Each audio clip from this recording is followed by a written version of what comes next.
Good evening and welcome to the special winter school committee meeting of Monday, March 15th, 2021.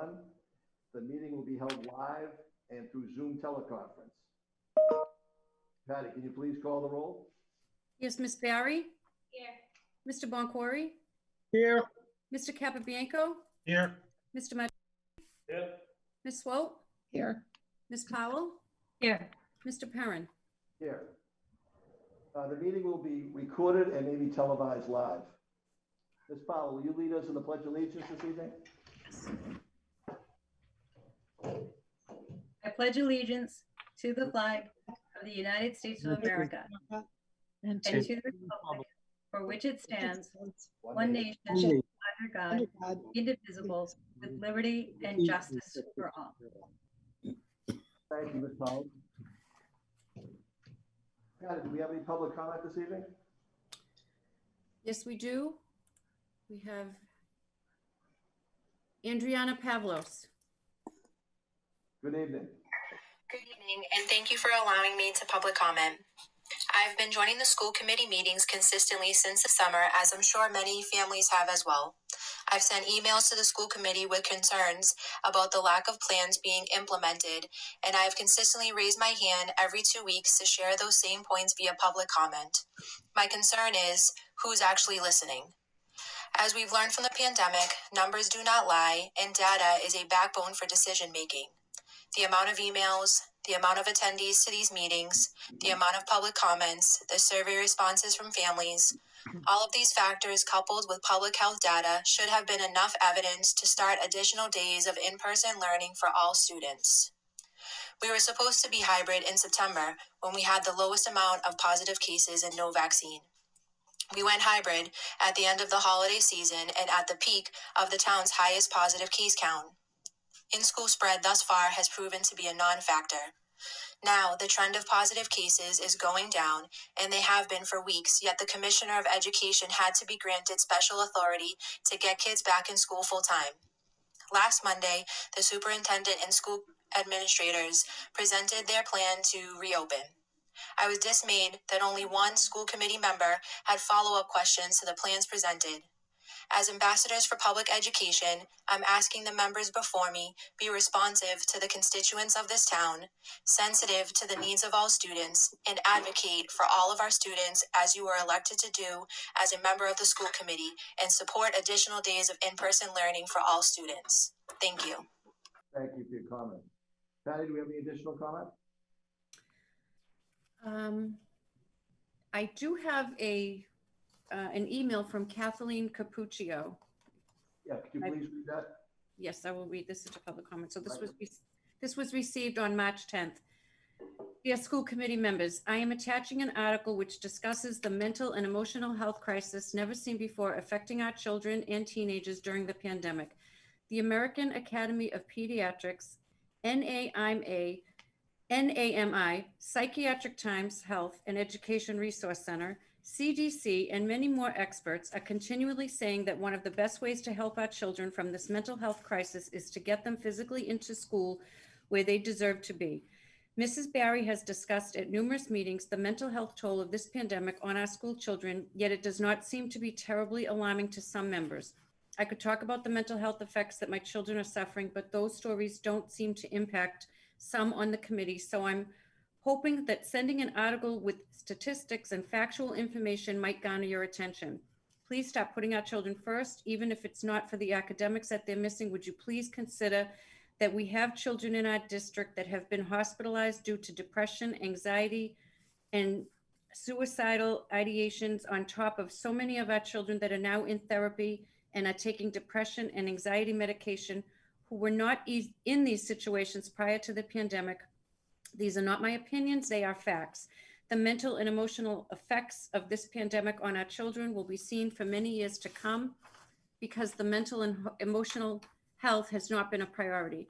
The school district is not responsible for this pandemic, of course, and the school district is absolutely not responsible that we had to engage in remote learning from March through June of 2020, but the school district is responsible for its failure to not open our doors this academic year. Please open the below link and read the article, and please stop adding to the suffering our children and open the doors. And that was Kathleen Capuccio. Thank you. Any further public comment? No, there is not. Okay, moving on to the superintendent's report. Ms. Howard, do you have a report for us this evening? I do. So prior to this meeting, I provided the committee with some updated information regarding the number of students that we have returning to school in person and the number of students staying fully remote from the commitment form that we had asked parents to fill out, and they had done so for us, allowing us to begin to plan for the future. I also provided an update on the hours of operation for our schools that we'll be presenting moving forward for you to have. So I know that that was given to the school committee prior to this meeting. So as a follow-up to our last meeting, as you're aware, the new guidance and directive from the Commissioner of Education was released on March 10th. That was the guidance that we were awaiting from our last meeting. This new guidance, obviously, as you could read, is a new direction from the Department of Education in which they removed the hybrid learning model and instructed schools to return to full in-person learning 5 days a week. For kindergarten through 5th grade, April 5th is the date that's been provided by the department.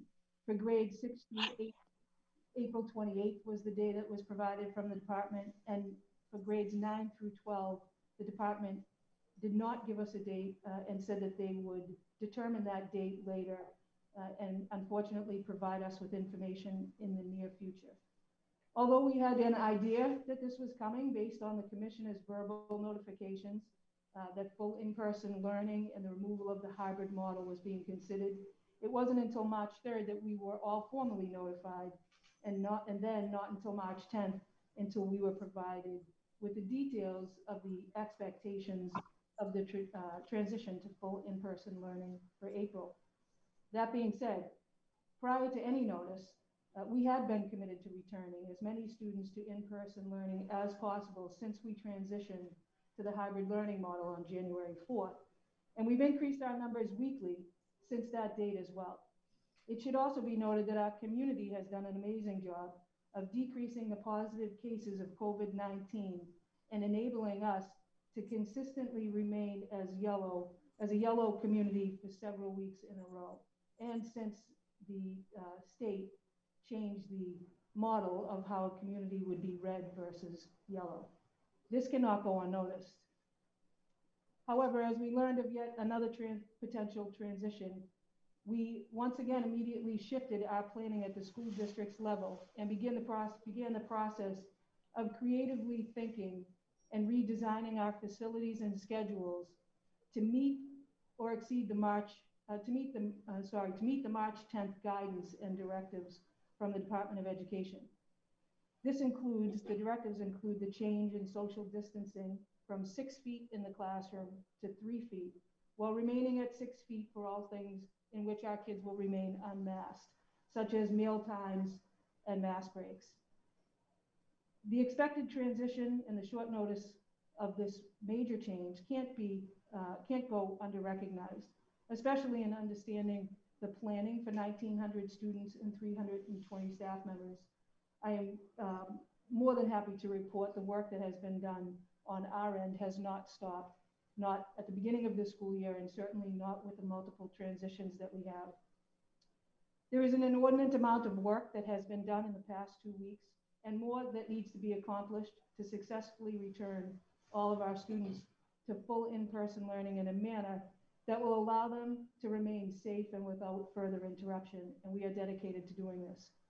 I'd like to review the progress thus far since our last meeting and with the timelines for completion of some of the tasks that we have before us, and also give you what we as an administrative team and faculty believe is an attainable date for the return of all of our students. And the information that I provided earlier to the committee with the numbers of students returning to full in-person learning and those students and families who have chosen to stay fully remote. After this meeting, I'll make that available to the public. However, I wanted to share it with the committee prior to this meeting.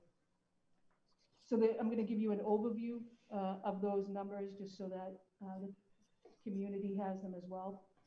So the K to 5 full in-person learning information that we have, the number of students in kindergarten that are going to return to full in-person is 125. The number of kindergarten students staying fully remote is 10. First grade, we have 144 students returning to full in-person learning. We have 15 that are staying fully remote.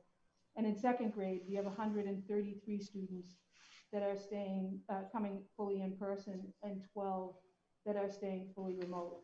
And if you remember at the last meeting, this information had come in. We had our meeting on a Monday. We had received the parents' responses to the form that they had to complete. We had received that Sunday night, and there were a handful of parents who had difficulty logging in or navigating the form. And so we took Monday and the balance of the week to call those parents just to make sure that they were able to have their input known. And that was K through 12, in which we did that. Some of the main points at the Gorman Fort Bank School when we talk about returning all of our students by the 5th to full in-person learning is that the hours of operation will somewhat change when we do that, and we'll be posting that for you. And some of the other main points are that distancing in all of our schools is going to be maintained at 6 feet during meal times and no less than 3 feet in the classroom. In order to return and have all of our students, based on the number of students that we have, to have them all come back to full in-person learning, the 125 at K and so forth.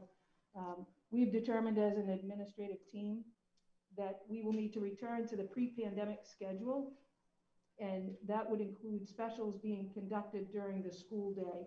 So as of right now, students at the elementary K to 5 are receiving their specials remotely. They leave towards the end of the school day and go home, take a break, get a snack, and then they start back on and do about 45 minutes of remote learning. So remote learning in and of itself, not fully remote students, but any level of remote learning that is not attached to a fully remote student doesn't count anymore towards time and learning with the new model from the commissioner. So we've redesigned the schedule to include those services and those classes during the school day. So you will see an extension of the school day, and students will be in school until 1:55. So, and that is for grades 1 and 2. With kindergarten, our kindergarten students pre-pandemic were full day kindergarten. So they went for a full day of school Monday through Friday. As we return in this model, right now our students are 3 hours a day in kindergarten. We'll be returning kindergarten students, adding an additional hour so that the kindergarten students will go from 8 to 12, having lunch at home. We've also had to make some adjustments at kindergarten through 5th grade level in terms of our eating spaces. So we'll be taking over the gymnasium and multi-purpose room at the Gorman Fort Bank School so that we can add more students into the space and be able to keep them 6 feet apart while they eat. So they'll be eating in the cafeteria, the gymnasium, as well as the multi-purpose room. We have also rented tents, outdoor tents for K to 5, so that we have additional space where our students can go outside if it's nice out, be able to eat outside, get more socially distanced, and also be able to conduct classrooms out there, weather permitting, for students to be able to give them some more space and access to the outdoor air.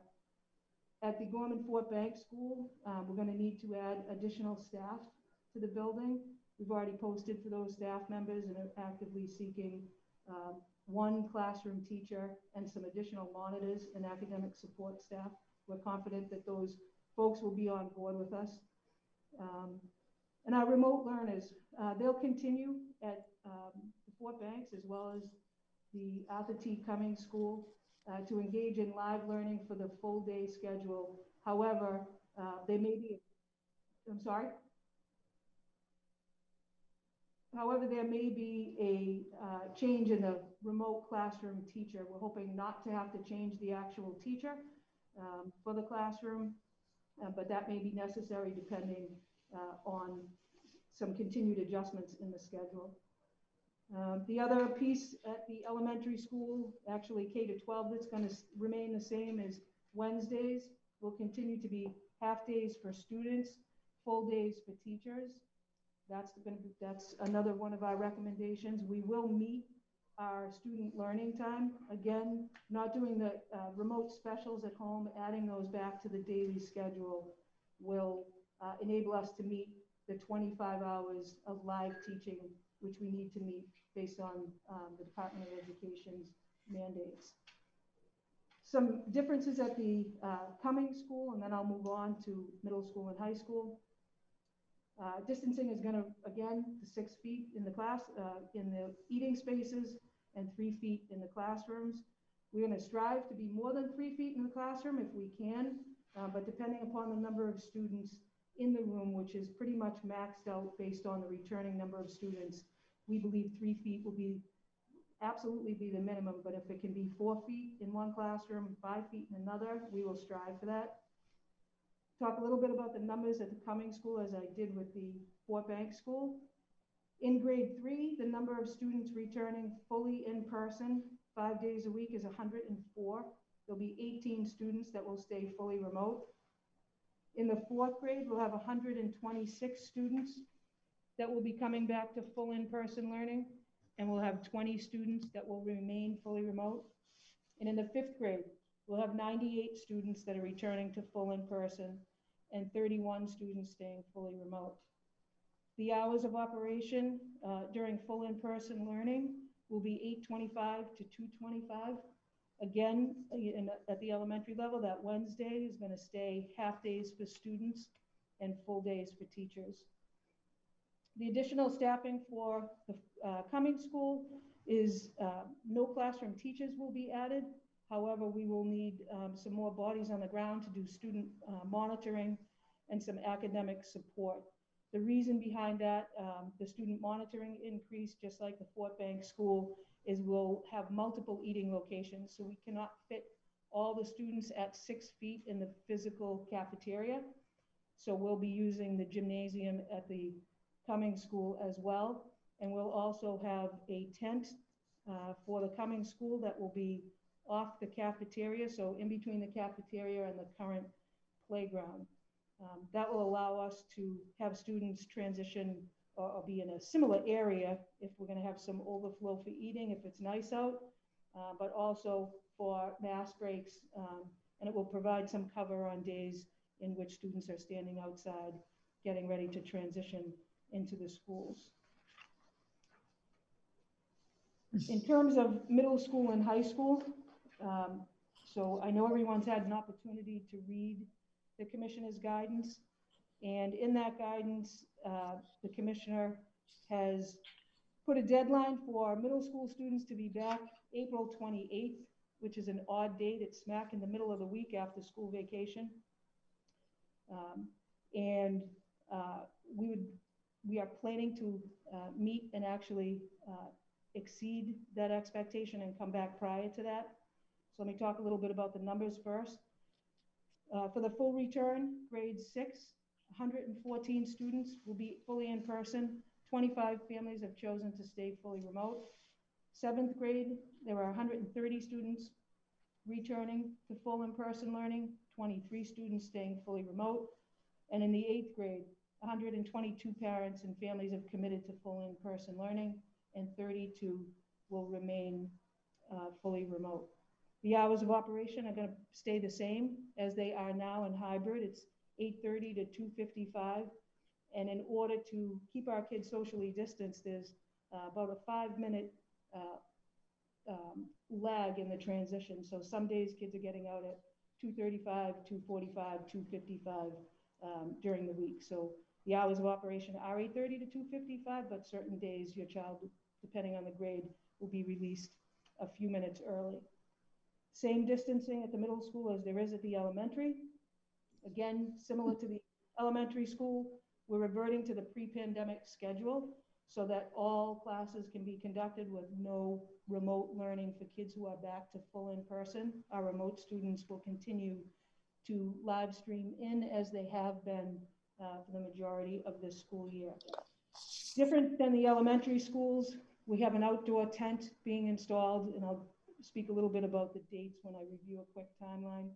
We have tents being installed in all 4 buildings, but at the middle school, the tent is something that is 100% necessary for us to meet our students' lunchtime needs. Based on the number of students that are coming back in this space here at the middle school, we're using the cafeteria. We're also using the team room now as we move forward for an additional space for our students. And we absolutely have to have the outside tent in order to set up tables for the overflow of students to be able to accommodate them for lunch. These tents are not the same tents that you see sort of popped up at softball tournaments or other outdoor soccer tournaments. These tents have sides to them that drop down that can be closed off, weather permitting, and they will have tables and chairs, individual tables and chairs in them for our students. 2-person learning tables here in this building have to be fully removed in order for us to bring in the desks that we have ordered, and I'll speak to that in a minute. So we have to bring in several desks, and those are on order and are coming, and we are also going to be removing those 2-person tables.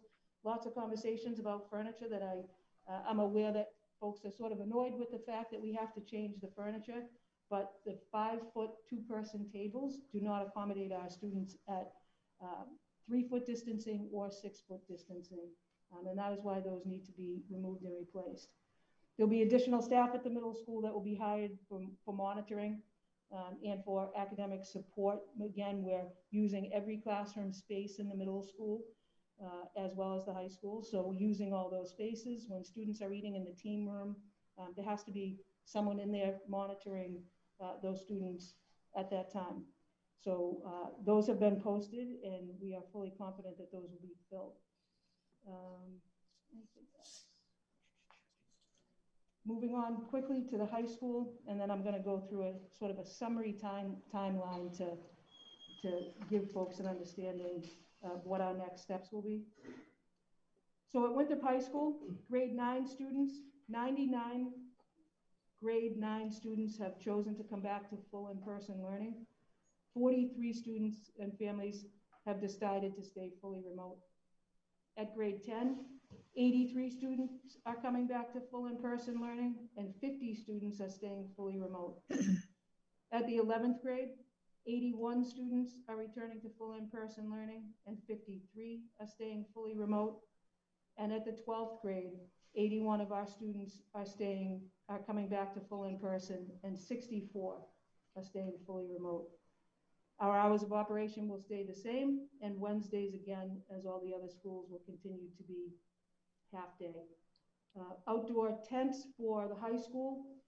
We have 2 spaces off our cafeteria, which are outside eating spaces. We are having tents put over those, the tops of that, and obviously for every child to provide cover from rain and also the snow, but to allow those spaces to be used for additional eating spaces to accommodate the total number of kids that we have to keep at 6 feet when their masks are off. We'll also be using the preschool classroom that does not have preschool students in it. That space will also be used for the overflow of high school students who need to remain at 6 feet. All of, again, just like the middle school, all of the 2-person learning tables are being removed and replaced with desks. Additional staff at this point do not need to be hired here at the high school. Mr. Crombie can correct me if I'm wrong. Our remote learners, similar to the middle school, will maintain remote learning as they do now, which is the live stream into the classroom. And that's the brief update on where we were at and where we currently are. I do want to give you a sort of a full overview of what has been done by date since our last meeting. So March 3rd to the present, and again, I will happily present this to the committee in writing, the committee that is on Zoom, the committee that is here in front of us. They do have a copy, and I will provide this to the rest of the committee. But March 3rd, the administration team schedule I worked on scheduling and facility revision and planning. And again, if you think about when the commissioner announced that we were, that he was going to seek permission from the Board of Education to have us all transition to full in-person learning. This is right at that time we were hearing it verbally and then provided with the documentation in detail on March 10th. So on March 3rd, we started planning based on what we were hearing about a full change from our hybrid learning to a full in-person learning model, looking at schedules, looking at facilities, looking at classrooms, and looking at staffing. We began to post the potential of open positions for the school district on SchoolSpring, and that's posting for monitors, grade level teachers, etc. Around March 8th, we began the process of putting purchase orders together and getting purchase order numbers and getting them off to vendors to be processed for the identified desks and chairs that we knew we were going to have to purchase for K-5. On March 9th, we began that same process with what we believed was going to be needed for the high school. Between March 9th and the 12th, we began the process of seeking quotes for tents, and that was after looking at our facilities and discussing how we were going to get all of our kids back into school as soon as possible. We developed the POs and signed contracts for those tents and sought quotes for the moving and installation of the current furniture that we have. This coming week, March 12th, we have our first impact bargaining session with the WTA. I'd like to be clear for folks in that this is a bargaining of the impact of us returning, and this has nothing to do with any approval of the dates for which we will be returning. So the dates are a given, will be a given at the close of this meeting, but the impact of those dates is what the Winthrop Teachers Union has the right to begin a process of impact bargaining with us. Impact bargaining at this point will not stop any return dates that are set forth by the committee or those that the commissioner has set in place. Today we had an on-site visit from WB Mason, and their role in being here was to evaluate our facilities and work with us to develop an expedited plan that will remove furniture, put furniture together and place furniture in our classrooms as fast as possible and without any delay. On March 16th, which is tomorrow, teachers in this district who are currently on an approved leave and have an ADA accommodation. So their ADA accommodations are that they are still working for the school district, and the accommodation is that they are working remotely from their home. They are going to be notified about the return to in-person work date. That same date, tomorrow, we will be notifying cafeteria staff or anyone who is out on a furlough, cafeteria staff in particular, that they are all expected to return back to work so that we can begin the process of having our cafeterias ready to meet the needs of our students as they return. March 31st is the anticipated or communicated delivery date of all the furniture that we do need for the coming school and the Gorman-Fort Banks. March 31st to April 4th are the dates in which we are contracting with folks to come in and assemble all the furniture and put them into the classrooms at the fort and the coming school so that our students will be ready to return on the 5th. On April 4th, on or about April 4th, the tents are scheduled to be installed and inspected by the by the fire department and the town, and that's for all 4 school buildings. On April 5th, based on all the work that we have done so far, conversations that the administrative team has had, and the anticipation of all the things that I just talked about, including staffing and facilities being readied, we're recommending that we meet the full in-person return date for our K-5 students. And we also are recommending to the committee that grade 12 students, our seniors, are returned to school on April 5th as well. After our deep conversations about the impact of the seniors, and the fact that their school year is shorter. We spent quite a bit of time looking at our ability to have the classrooms in which seniors attend every day. So any class that that particular group is in, to have those classrooms outfitted so that every student has a seat and a place to put their Chromebook and be able to be physically in school. They have a shortened time frame than the rest of our students do, no less important, yet they do graduate prior to our other students getting out of school. And we felt that there was a group of students beyond K-5 that we could be ready for on April 5th, that would be the group of students that we believe we can be ready for. Between April 2nd and April 7th, the middle and high school furniture is set to be delivered by WB Mason and assembled and put into classrooms as well. There are over 650 desks coming to the middle school, 200 coming to the high school. We are working with WB Mason again to hire them to come and put all of the desks together. There's not a lot of heavy lifting to put them together, but 650 at the middle and 200 at the high school is going to require an expedited plan from people who actually do this for a living. So they have agreed that once the furniture is here, that they will come out and start that assembly process for us. Between April 16th and April 21st, all excess furniture from the middle school, high school, Cummings School, and Ford as well, is going to be removed from the schools and stored. We are working with a warehouse to take that furniture. Initially, we talked about having containers brought here that we could fill the containers with the furniture and then store the containers, preferably over where the school buses were held over near Miller Field. However, knowing that we have to remove close to 500 two-person tables district-wide, primarily middle school, high school, that didn't make a lot of sense to us, and we wanted it done as fast as possible and have places for those containers.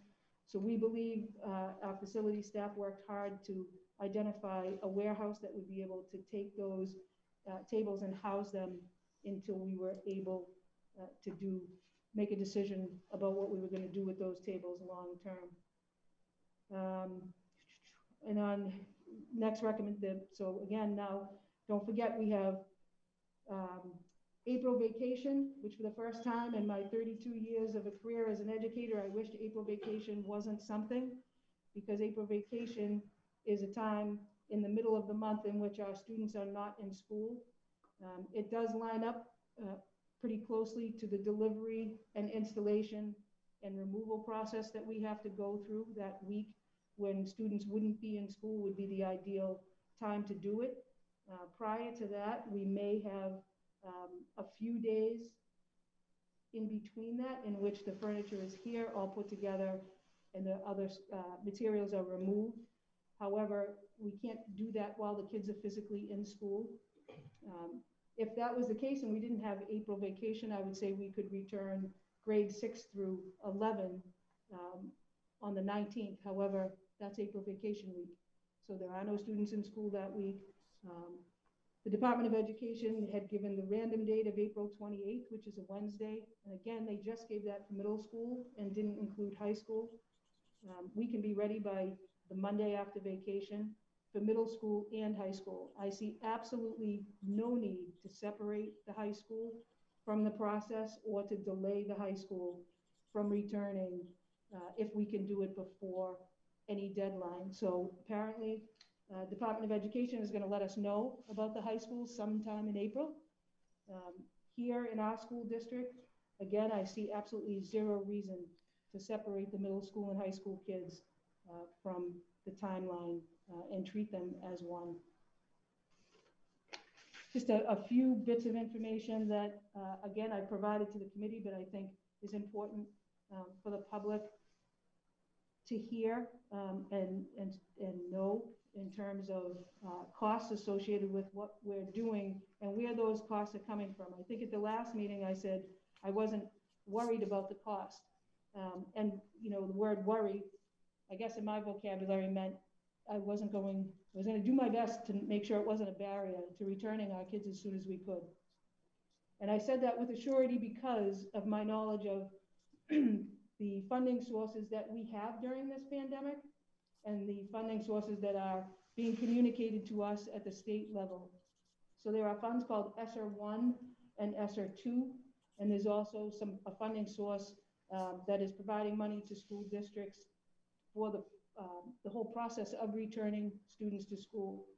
So the ESSER 1 and ESSER 2 have deadlines in which the money can be used. So ESSER 1 deadline is the end of 2022, so that's the end of next school year. And the ESSER 3 grant takes us to the end of 2023. I'm more worried about what's happening in 2021 and being able to return our students to school. And therefore, we felt it necessary to use those funding sources, regardless of how much it was to get our students back in school for full in-person learning. So as an overview, and this is not the final numbers, but just to give people an idea, we're ordering 1,170 desks. We're ordering 240 chairs. Well, not say we are ordering, have been ordered already. And that is a cost with installation, as I spoke of before, having the company do it for the sole purpose of expediting the process. So that's a little over 97,000. We still have additional items that we may need to order for the outside tents, and we have money set aside for that. That is coming out of a combination of those 3 buckets of money that I spoke to you about. In terms of the tents, each tent has its own cost, and there are insurance costs for that as well. So for the 4 school buildings, it's $35,956 to rent those tents from August 5th till June 23rd. And again, the purchase order has been completed and a contract has been signed, and those will be installed prior to April 5th at all 4 buildings. In terms of the removal of the rest of the furniture, that I do not have a price on yet. However, I have a funding source for it when that becomes known to me. In terms of teachers returning, I know there are questions relative to how many teachers are out on the ADA leave and how many are returning.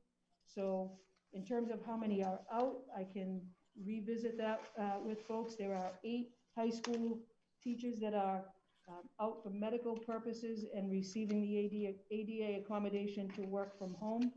When our learning model changes, we have the right to not allow for an ADA accommodation if it impacts the school district in a manner that is not reasonable. And returning to full in-person learning, it creates a hardship for the school if we're fully back and we don't have the teacher to do that. Each case is taken individually, just so folks know. But as of right now, we have 8 high school teachers that are teaching from home, and we anticipate that all 8 will return. If there is a circumstance in which we have to allow for an accommodation for the teacher to continue to teach from home because they are the certified teacher, and if in fact we don't have a reasonable replacement for that teacher who is certified, those cases will be taken up on an individual basis. At the middle school, we have 3 teachers that are out of the physical plant that will be returning. At the Cummings School, we have 0. And at the Fort Bank School, there are 1 teacher and 2 paraprofessionals that are currently out teaching or supporting students from home. They will all be expected to return as well. I think for the moment, I'm sure there's going to be questions, but for the moment, that is currently where we are, where we hope to be, and what we recommend for our students to return. And I feel strongly that it is, albeit everybody wants the students to come back on the 5th, including me and including the teachers and including the administration. We have to make sure that it's reasonable and attainable. The last thing I want to do as a superintendent of schools is promise students that they can come back on April 5th, knowing that the likelihood of that is not attainable based on just the facts in terms of how we fit our kids in, how we support them, how we're able to monitor them. And I do not want to set students up for yet another disappointment in a year-long history of having disappointments, whether it's, attending a game, being able to play a game, being able to come to school, being able to go out, being able to see grandparents and family. I think we need to be truthful with our students. We've spent an inordinate amount of time trying to get all of our students back in school as soon as possible. And 2 weeks ago, when the Department of Education said all students will be going back to school, no one was happier than me to hear that this is a deadline and you will meet this deadline. I believe with this plan, we're going to exceed the deadline.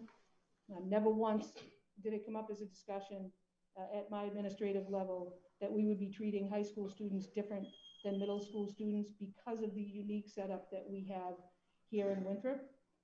So in terms of a delay in returning students to school, I feel very strongly that we acted immediately and without haste to get our students back.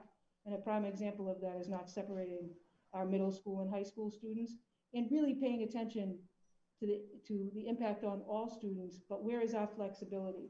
We know we can, at this point, fit additional students in the high school. We have been doing that since January 4th, the day we opened up for hybrid learning.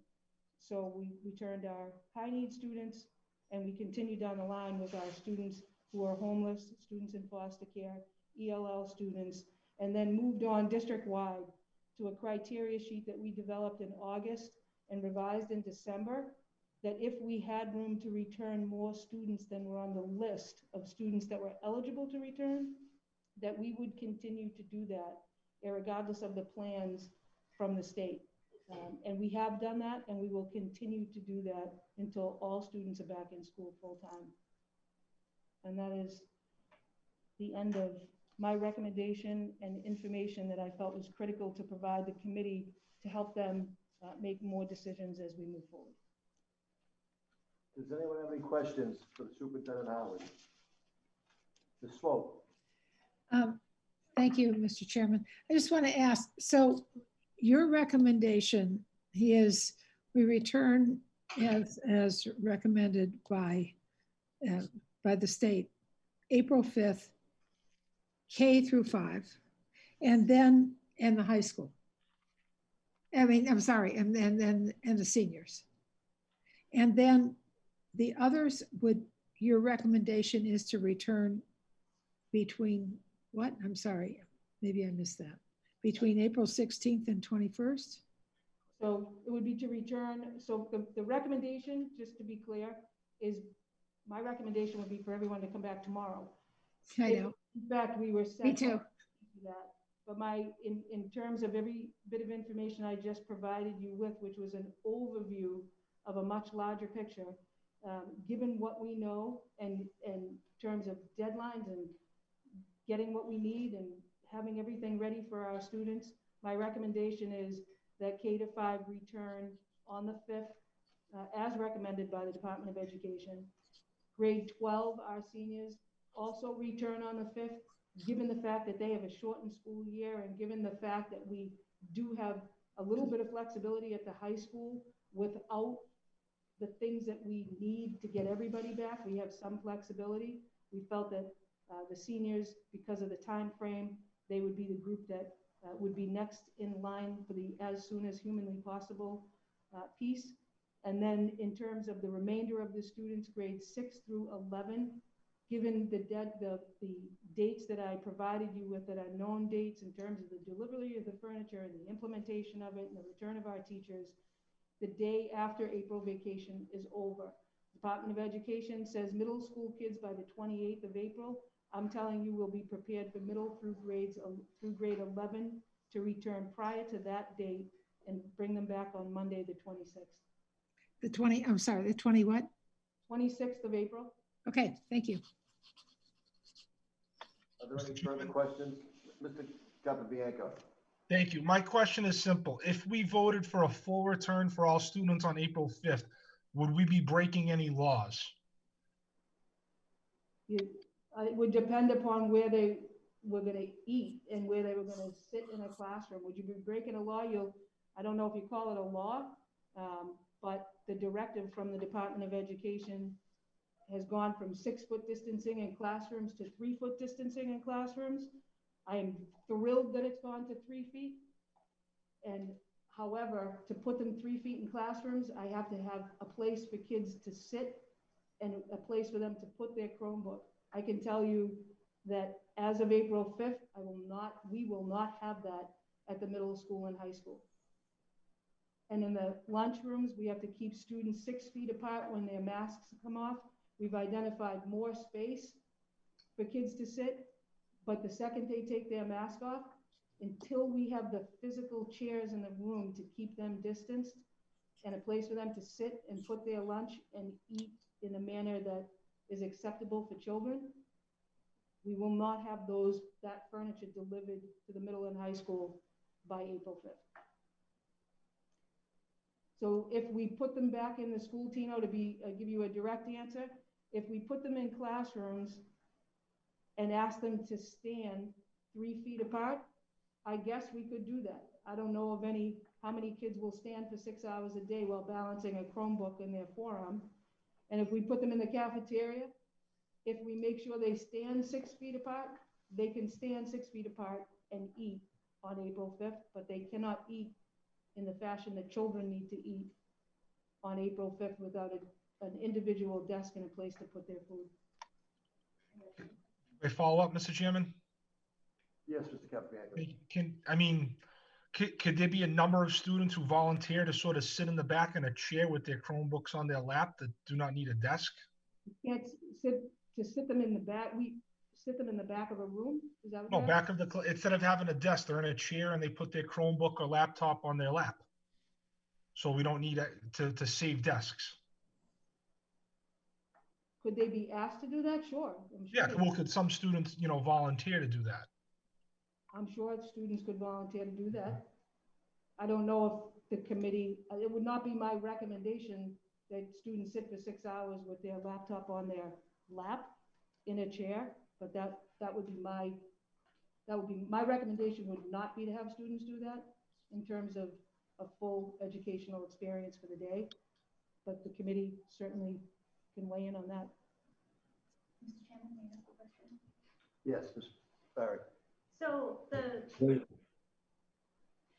tables that are in the classroom that seat 2 people now, they're 5 feet in length, right?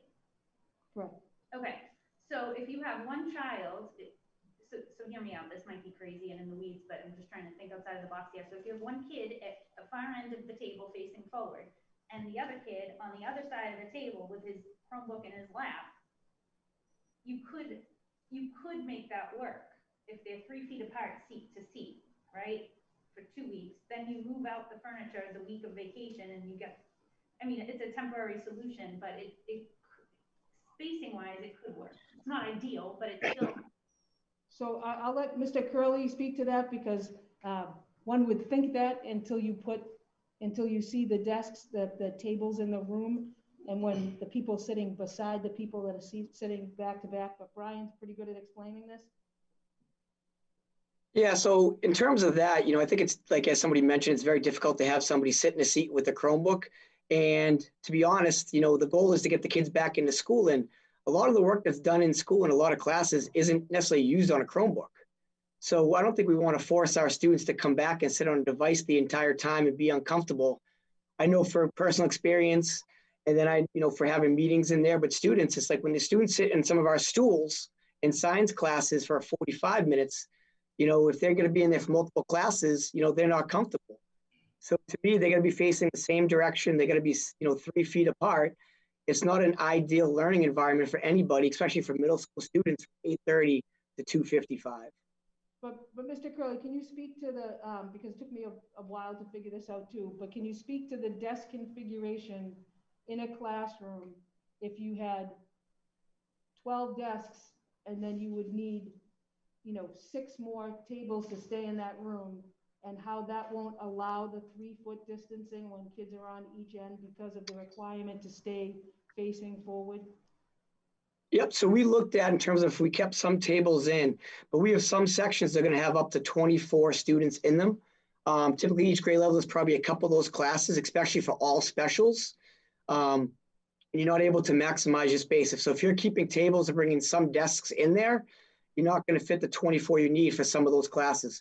Some of the smaller classes you probably could, but again, each section's a little bit different. And we have 7 homerooms at each grade level, but we have 6 specials. So when every grade goes to specials, all those classrooms are larger and they're up to 24 or 25 students. So it makes it difficult in those large sections to make it happen and maximize your space. So that's why the recommendation was to remove all the tables, because in single desks, we'll be able to get up to 24 to 25 students in every class. I can add something to that, Lisa. If you take a 2-person table and you put 2 students at opposite ends, they will be 3 feet apart, but it's very difficult to make them more than 3 feet apart from the table next to them. And that's where the issue lies. And you're also still supposed to be facing the same direction. Mr. Boncory, do you have a question? Yes, I do. Thank you, Mr. Chairman, and thank you, Superintendent Howard. That was an excellent discussion, and I'm glad that we're pushing to get all students in as fast as possible. I would like to see them all be in on the 5th if possible. And I'm glad that the way you are doing and putting the seniors in. But when you put the seniors in, that only leaves like 263 other high school students that aren't going to be in. And I don't understand why we couldn't fit another 263 in, or if there was a possible way of saying you're starting these students, the seniors on the 5th, can we start the juniors on like the 7th as soon as we get 81 seats, because there's only 81 of them that are coming back. Can we do it that kind of a way? Or is it a situation where we could do like all the students taking algebra honors could come back in, or all the students taking a certain history class could come back in, to get more kids back in faster?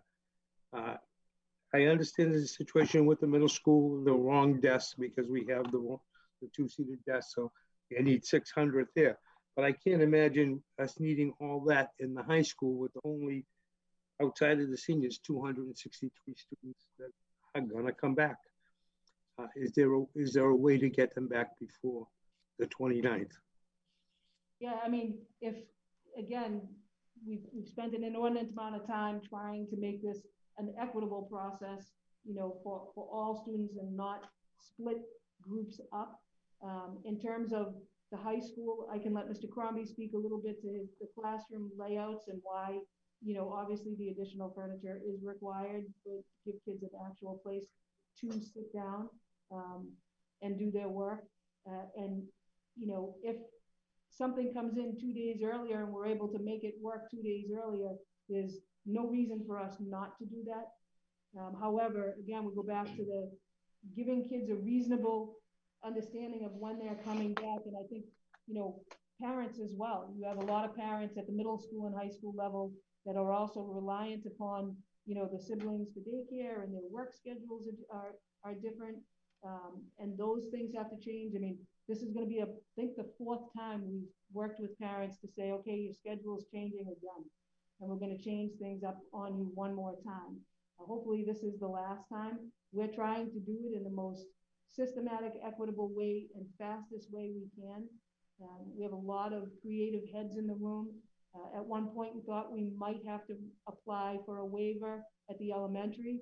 And to be clear, not a waiver to keep kids out of school or to delay the opening on the 5th, but a waiver to give us time to correct time and learning. So bring kids back when we're supposed to bring them back and not delay that.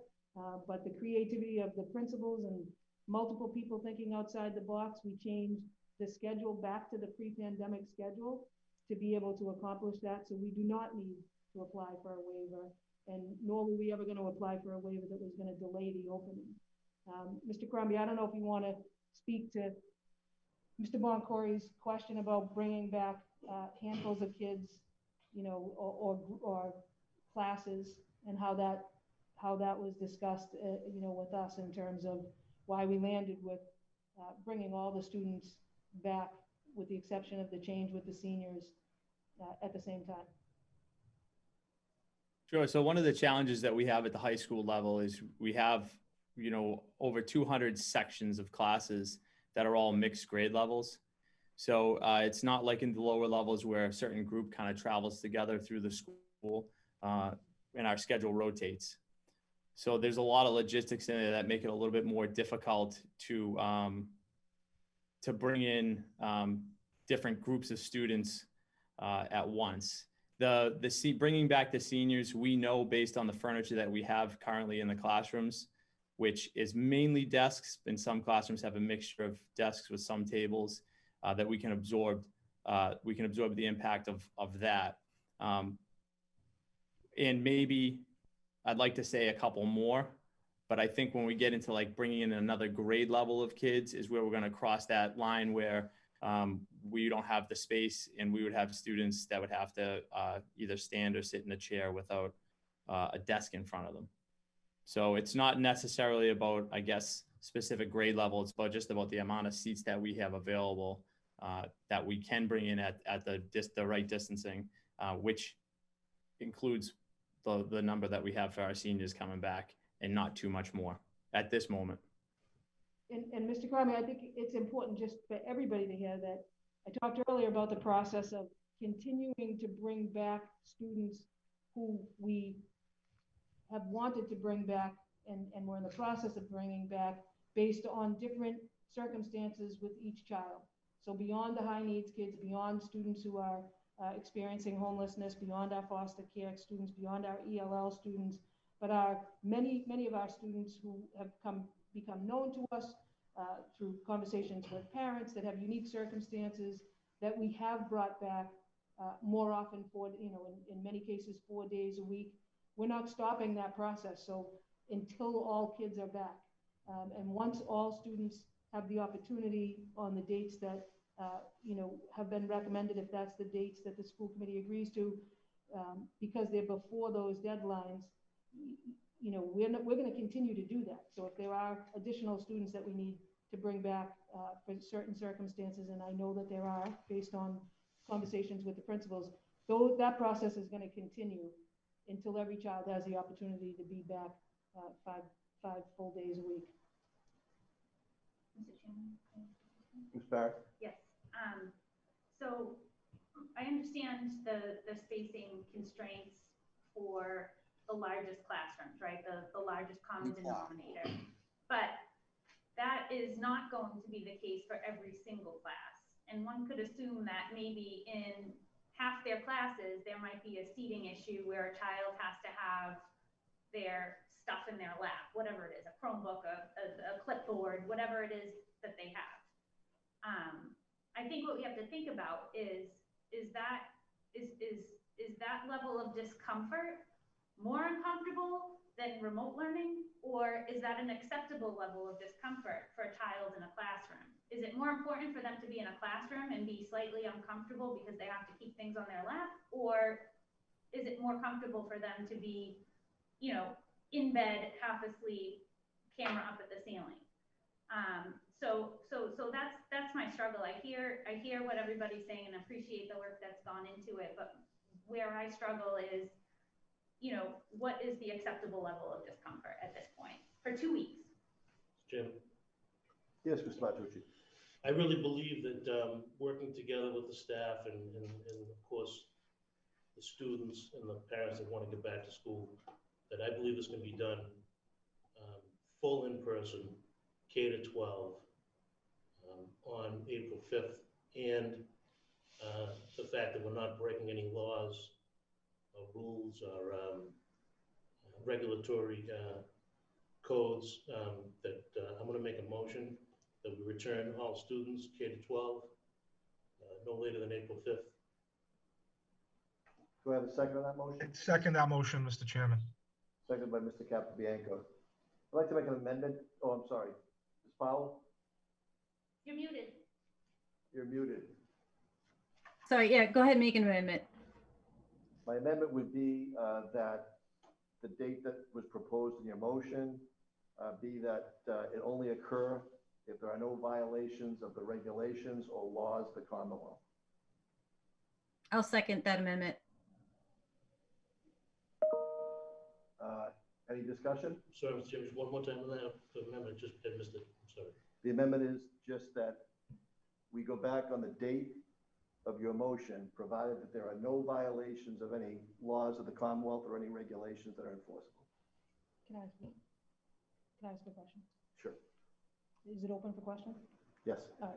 So my question is whether or not your amendment is relative to anything related to having seating for kids and being able for students to sit. Before we go too far, I haven't even had a vote on the amendment. Oh, I thought there was a second, sorry. Sorry. So Ms. Powell seconded my motion to amend. Is that correct? Ms. Powell? Yes.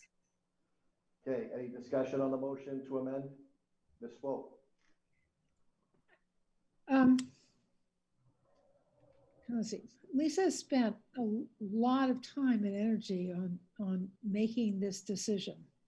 And so I guess I would like to hear again from Lisa about this issue, that because you talked about distancing for desks, you talked about making sure that they could eat in the cafeteria at 6 feet apart, et cetera, et cetera. So I guess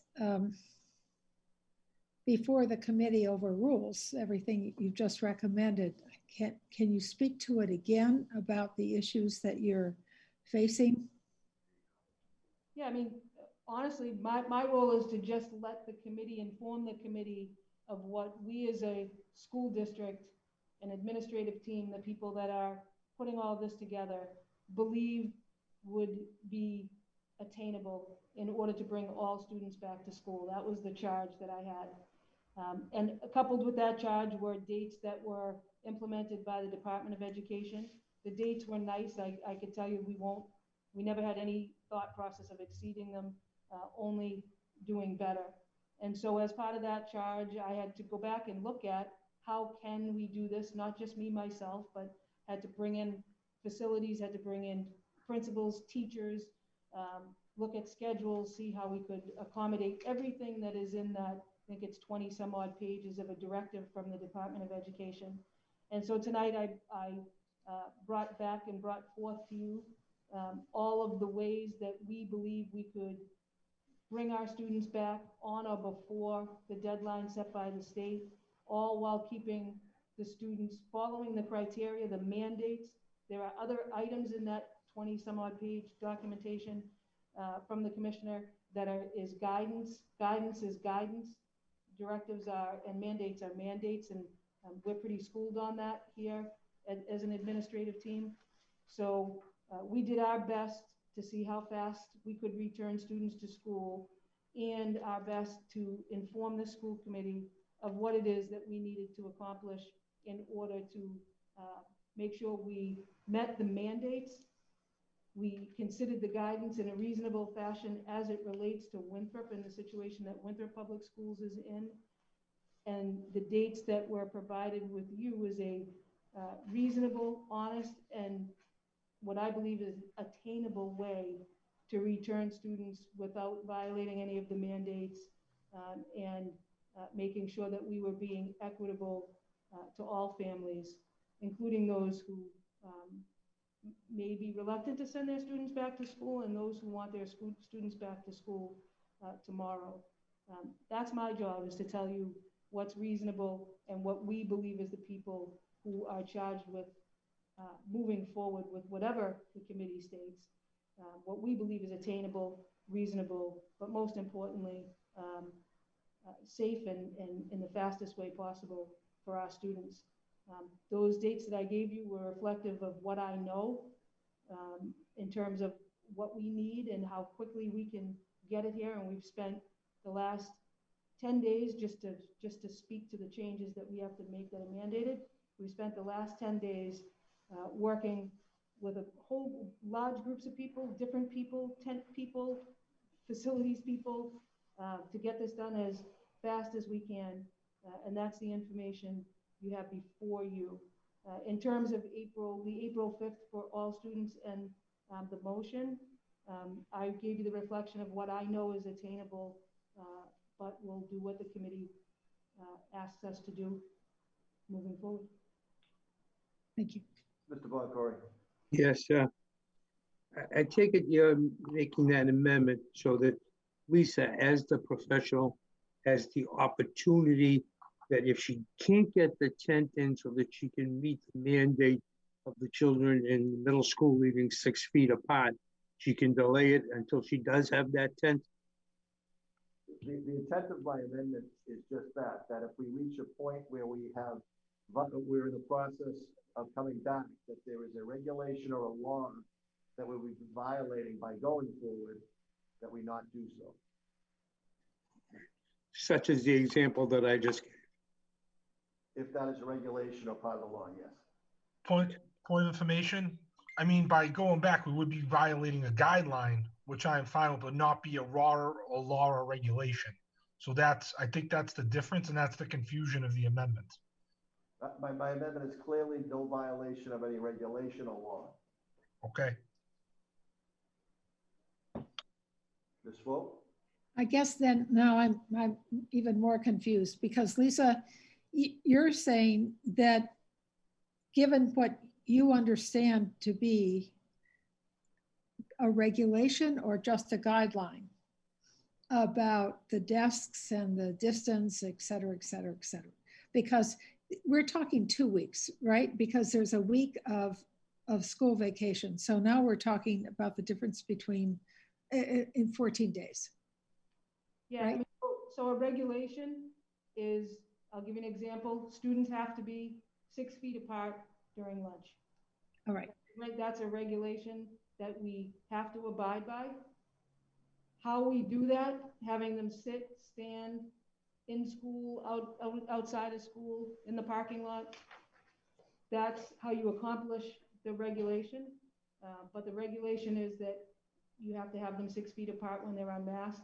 The regulation is that they can't be any less than 3 feet when in a classroom learning, you know, and those are very black and white regulations. How you get there and the quality of that process is something that we've discussed ad nauseum in our educational teams. And then that's what our recommendation was based on our understanding. But the regulation is very black and white. So if we were to go back on April 26th for the remainder of the grades, you feel we could meet all of those, quote, recommendations? Yes, I mean, absolutely, we could meet them. We could be sooner if we can do it, right? It could be sooner. It could be, you know, when folks are asking about 6 feet versus 3 feet and regulations, mandates versus guidance. The mandate is 3 feet and 6 feet.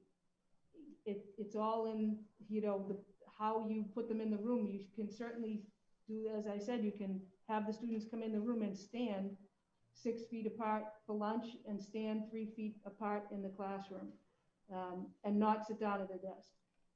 Our leadership team brought this recommendation back for us to have those seats in place and desks in place to provide a quality education for children.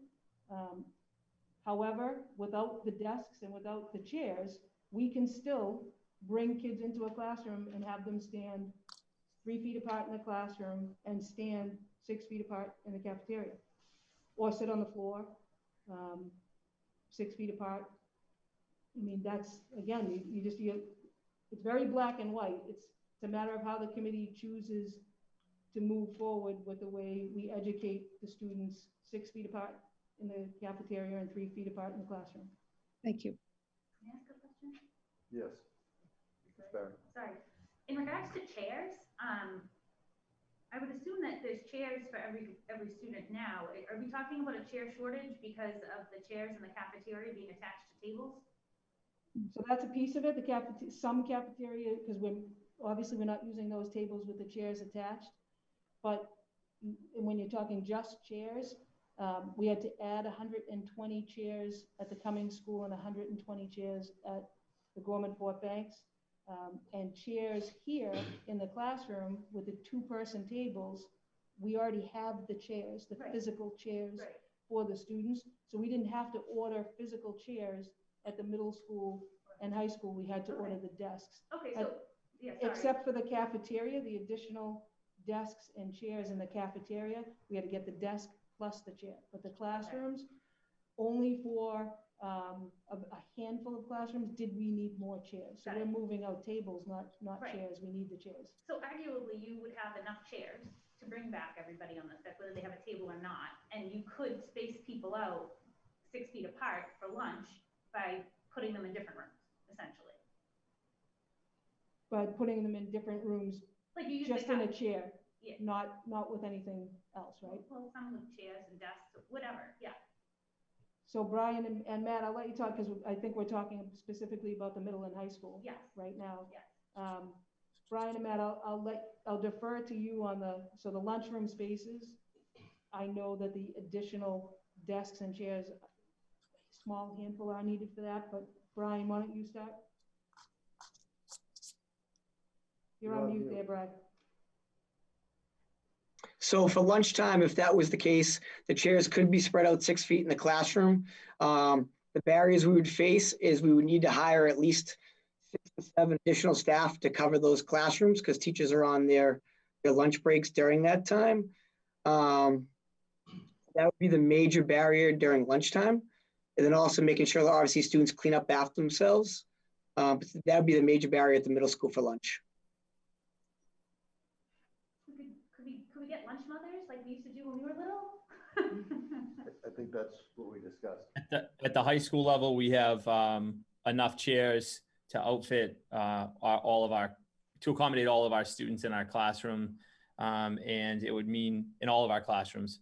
And it would mean that in the cafeteria, there would be per lunch, we have 3 lunches. We'd have roughly 70 kids in desks in regular desks. We'd have about 70 kids spread out through the caf and the outdoor spaces and into some other spaces in the school sitting in just chairs. Okay, thank you. Ms. Powell. I appreciate all of the effort that the administration has gone to in this planning and the detailed planning. And I understand how difficult it is to think about all of the logistics because there are many things that many of us are not aware of that go into a school day. I have a concern about sending our students back to sit in a chair without a desk, without a place to put their papers, without a computer. I want to see them back in school with each other. I think it's a much better environment. I understand about the mental health issues that our kids have faced, but I can't imagine that it is an effective education experience to sit in a desk with no place to put your books and to have to eat. I also have concerns about COVID is still a thing, which is why the state is asking us to maintain masks and maintain 3-foot distance and maintain 6-foot distance. This is not about being against our kids. This is not about wanting to keep them away from anything. It's not about the teachers' unions. It's about the children and keeping them as healthy as possible and watching out for all of their health, both their physical and their mental health. I understand that that is an issue. If we were to go back, if we were to send back the high schoolers and the middle schoolers, would they then need to be eating outside? That's what I just heard from Mr. Crombie, that they would have to be eating outside in New England weather. What do we do if it rains? What do we do if we have a day like today? It'll be less likely in those 2 weeks. April usually is a little bit warmer, but not necessarily. So we're talking about 2 weeks, and I understand that it is not ideal for many students to be doing remote learning, but neither will it be ideal to be in a classroom where they can't get comfortable. So can you address at least the outdoor question? How much do we need to rely on outdoor space for eating and for mask breaks? So in which grade level are you talking? Middle school, high school? Or both? Middle school and high school. Yeah, so middle school, even, I know, obviously, the total number of periods by grade that the students have lunch, and for those who really don't know, because not everybody knows how middle school lunch works, I'll let Brian jump in, but our middle school students are in one space, which is our cafeteria right now, in the hybrid model, and they're all, so 2 days a week, we have 50% of our kids on Mondays and Tuesdays, and 50% on Thursday and Friday. And they are in desks, and Brian, correct me, about 60 or 70 desks in that space. Yeah, we maxed out at about 72 or so. Okay, all students facing forward, sitting in that desk while they eat their lunch. And there's 1 to 2 monitors in there. Usually it's Miss Franzese with a barrel on wheels, and she's monitoring all those students. When the full complement of students come back, we have to add the total number of new bodies that have returned in full in-person learning to that cafeteria space. And if we don't have enough room, without violating, obviously, the fire laws and whatnot, we have to find another space. So at the middle school level, when the full complement of students come back, based on the classrooms that we have in the middle school that are in use, we have 1 smaller space that we can use during the school day to help, seat that particular, now that we have all the students back. That's the, Brian, correct me if I'm wrong, the team room? Yeah, so the team room was going to be alternative space, but because we have a couple larger classrooms, that was going to be used. So the goal was to try not to, change anybody's schedule for some of those larger classes. We were going to use that space for another classroom, ideally. So the tent itself and the outdoor space is 100% necessary for middle school students to be able to eat lunch in school and stay 6 feet apart. And then the high school, Matt, you need the— Oh, yeah, like I said, the high school cafeteria has 70 desks at 6-foot distancing, all facing in the same direction right now. We would rely heavily on the outdoor eating area. If we couldn't use the outdoor eating space because of weather, we have other places in the building, our alt PE room that we could use, as well as potentially our pre-K room, and our first floor project area where we could put kids in individual chairs to eat. One of the things we looked at in planning this is just, and it's good for everyone to know that all of these, while we could absorb that amount of kids for lunch, it does impact other classrooms around. For instance, our phys ed classes, utilize those areas on a daily basis. They'd be pushed out on days when, if it's inclement weather, they won't be able to go outside either. So it causes a little bit of a logjam in certain areas, but that's how we would set it up if we had to. Thank you. Further questions? Okay, the motion on the floor is to return all students on April 5th. The amendment on the floor to be voted on first is provided that it does not violate any regulation or law. So this discussion has ended. I see no further hands. Patty, can you please call the roll on the amendment? This is for the amendment only, that there be no violation of any law or regulation for the April 5th start date. Ms. Barry? Yes. Mr. Boncory?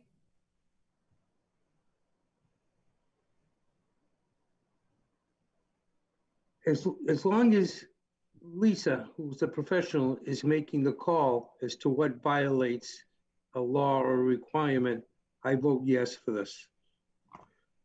Mr. Chairman, sorry. Just a minute. Well, Mr. Matucci? Making comments.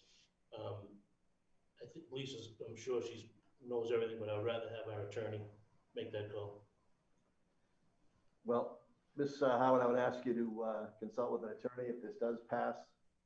If there's any regulation or law. Our attorney. Paul Hodnett, yes. That you consult with Mr. Hodnett if there is any violation of any or the allegation of a violation of a regulation or law, and get his input. And if we do hit a point that something like that occurs, that we be notified immediately, and we can call a special meeting to discuss it. Will do. Any further discussion? Mr. Boncory, your vote? Yes? I vote yes, but I think that the professional superintendent knows more about what's going on in the school than an attorney or a paralegal or a dentist assistant. She's the professional. She should know whether it's right or safe for these kids. We still had 13 positive cases in Winthrop today. I agree, and that's why she's going to consult. Doesn't mean that Mr. Hartnett will make the decision, but he will advise and assist. Ms. Ames, can you continue with the roll? Yes. Mr. Capabianco? Yes. Mr. Matucci? Yes. Ms. Swope? Yes, but I agree with Mr. Boncory for clearly that she's the one that makes the call.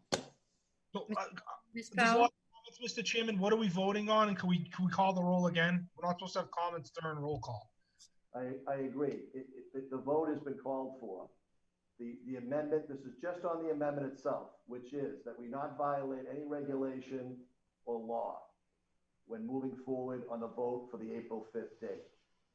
There's really no further discussion on the matter unless someone has a question on what the vote means. Mr. Boncory. Point of privilege or parliamentary procedure. The motion should say who is making that call, because it's ambiguous to just say a law or a regulation and who's going to make that call. You have to put someone in to make that call to make it a legal motion. Otherwise, it's ambiguity. All right, I'm going to take that under advisement and think for a minute, Mr. Boncory, because it's an interesting thought. Point of information, Mr. Chairman, may I suggest that whoever made this motion withdraws it and makes a new motion saying that, we vote for a full return on the April 5th date, as long as we're in accordance to not breaking any state laws or guidelines by the interpretation of Paul Hartnett, our attorney. I would withdraw my motion, and I would like to make a separate motion, which is that should the April 5th date be voted on, the underlying motion, my motion would be, provided that we do not violate any regulation or law, and that the superintendent be allowed to make the decision and contact the attorney in consultation with the attorney and bring us back to the table should something arise that violates any regulation or law. Second. Good job. Second by Ms. Powell. Any discussion on that motion? I'm going to vote in favor because I think it'll help open schools earlier. And I say this with no disrespect. The superintendent works for us. I mean, we take her recommendation and advisement. So I think our only question to protect us is, what does an attorney think? Does the lawyer think we're breaking laws or regulations? I think that was the purpose of my motion. Making sure. Any further discussion?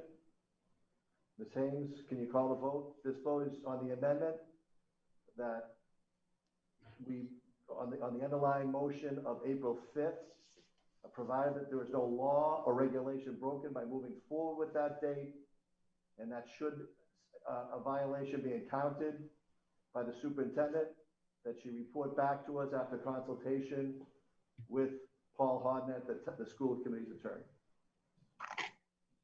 Ms. Barry? Yes. Mr. Boncory? Yes.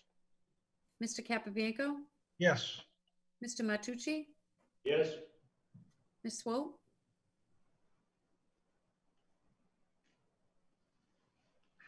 Yes. Ms. Powell? Yes. Mr. Perrin? Okay, now we'll vote on the underlying motion, which is the April 5th date with that amendment. I'm sorry, Ms. Powell? Yes, can we have a point of discussion on that now that on this, before we have the vote? I believe you already discussed, but we can go ahead. Yes, before it was questions, my concern with this is still that even if we're not violating a regulation or a law at this point. We are still not following the best recommendations of our administration on what is in the best interest for the education of our children. We had recommendations that were made to us. We were told dates that seemed reasonable in order to make the accommodations that we need to accommodate. And now we're asking them we're going against the recommendations that we asked for. I would like to understand from any committee members if they have thoughts on on those recommendations and what this means for kids. And are we comfortable with putting kids in a difficult situation that is not going to be conducive to their education? Ms. Barry? Yep. So I had mentioned this earlier, but I think what this comes down to is which level of education is better for children right now? Are they going to be, is the quality of education sitting in a classroom with no desk in front of them and just on a chair, and not all children like, by the way, better than a child rolling out of bed and doing school from their bed, camera up to the ceiling so that teachers can't even gauge whether or not the child is engaged in the content. And in my opinion, I feel like any day that a child is out of a classroom is a lost opportunity to have eyes on these kids. And I just think that the remote learning as it is now, knowing we can get them back in classes and knowing how kids are treating their remote days, and not everybody, but the majority, I think that they're better off in a classroom, even if that is not an ideal situation, because remote learning is far from ideal. That's my take on it. Ms. Swope? Jenna, I agree with you. I think we've asked Ms. Howard to make a recommendation. The whole staff has worked like crazy on this. Everyone wants our kids back. It's not just the safety of our kids. It's the safety of the entire system. And will they be really better if they come back to school and it doesn't work as well for them as they had hoped? I think that I think we should follow Lisa's recommendation on this. It's 2 weeks. If we can get them back and it's going to be a great situation for them, then everyone will be happy about being back in school. And it's not just a few, but sitting on the floor or not having desks or whatever, not being able to be in class fully is going to be problematic, I think. And it's 2 weeks. That's it. And I think we'll be better off if we follow the recommendations. Any further discussion? Chairman, might be recognized. Yes, Mr. Capabianco. Thank you, and I appreciate the great conversation. I have the utmost respect for Jen and Suzanne, the administration, the rest of my colleagues in the school committee. But back in December, when I made a motion to have us in at the a few weeks earlier as a orientation, we've been saying it's been 2 weeks. In early January, President Biden called for a full return of school in 100 days. Mid-April is that 100 days. 1 million people are getting the vaccine daily. Last week, I think 2 or 3 days ago in Revere, hundreds of teachers got the vaccine. It's time. I want everyone to be safe, but I'm tired of getting the calls from parents talking about their child's social and emotional health. And I know we're all trying, but it's time. The school year is almost over, because now I know what's going to happen. We get to April, we might say, oh, let's, why bother this year? There's only a month left. I just personally think it's time. That's why I'm for the full recovery. And I have nothing but the utmost respect for the administrators who are working so hard on this. But as an elected official that has the trust from the voters, I believe it's time, and that's how I'm voting tonight. Thank you, Mr. Capabianco. Any further discussion? Mr. Boncory, is your hand up? It wasn't, but as much as I agree that the superintendent should be in charge, I will vote that we should do this. We'll vote yes on this, because I think she's still going to have control over it. Okay, Patty, can you The call safety of it and so on. Patty, can you call the roll? Yes. Ms. Barry? Yes. Mr. Boncory? Yes. Mr. Capabianco? Yes. Mr. Matucci? Yes. Ms. Swope, No. Ms. Powell, Yes. Mr. Perrin. Oh. And it passes. April 5th date with those provisions of no regulation violations and no law violations. Thank you very much. And I'd just like to give a quick thank you to the administrative team, all the parents that we've heard from, whether it be in writing or whether it be, by email or phone call, for the advocacy that you as parents have given to your students. For those parents who have not called, we appreciate you listening and we appreciate you trusting us as well in the process.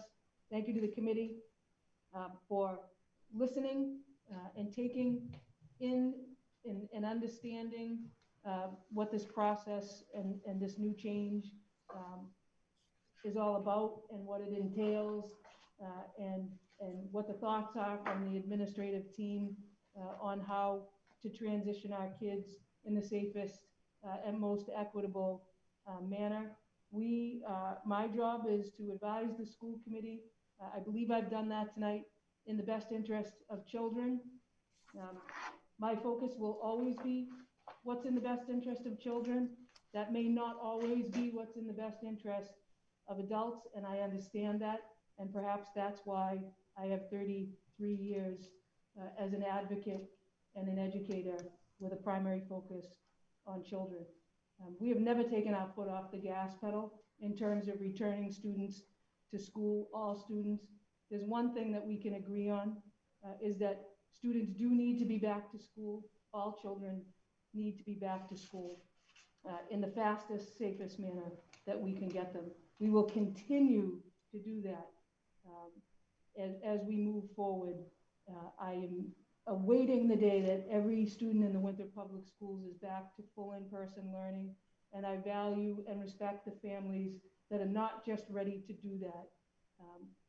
I don't want to ever lose sight of the fact that we are and have been in a pandemic for over 12 months now.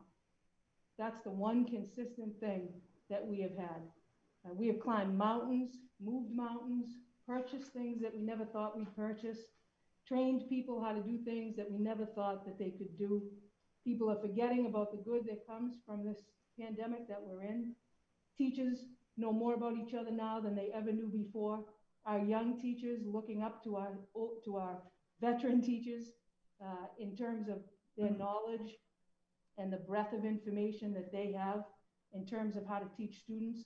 Our veteran teachers are looking to our younger newbies who in the past may not have been so well respected, and they respect them like nobody's business for their technology skills and for their willingness to help. So I applaud the Winthrop Public School System, who has never stopped their fight to get all students back in school for full in-person learning. And they have never stopped teaching the 1,900 students that we have, not last March, not last April, not last May or June.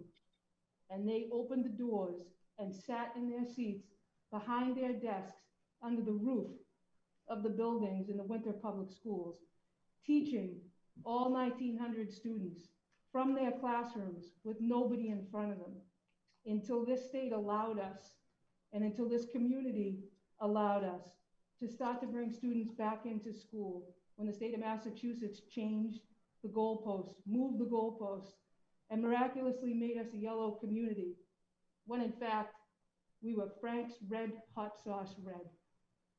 And when those goalposts changed, nothing else changed. As a matter of fact, our COVID cases were higher and more prevalent in this small community that I've lived in my entire life.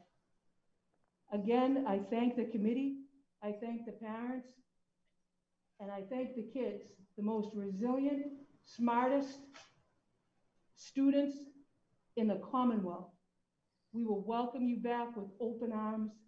I can't wait till the day we can say we can hug you, whether that's appropriate or not. Our students will be welcomed back with open arms. And again, thank you to the community. We are ready for our students. I'd rather they be in chairs and not sitting on floors. but so be it. If that's what this committee has decided we will do, I will make sure it gets done, that we don't violate any laws or regulations. To be sure of that, I will check with the school district's attorney. Thank you. Thank you, Ms. Howard. I'll entertain a motion to adjourn. Motion by Ms. Barry. Do I have a second? Second by Mr. Capabianco. Patty, can you please call the roll?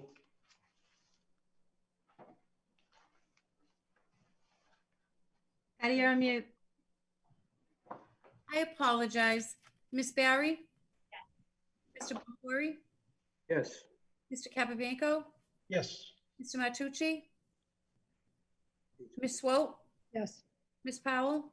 Yes. Mr. Perrin? Yes. Thank you, everyone. Thank you.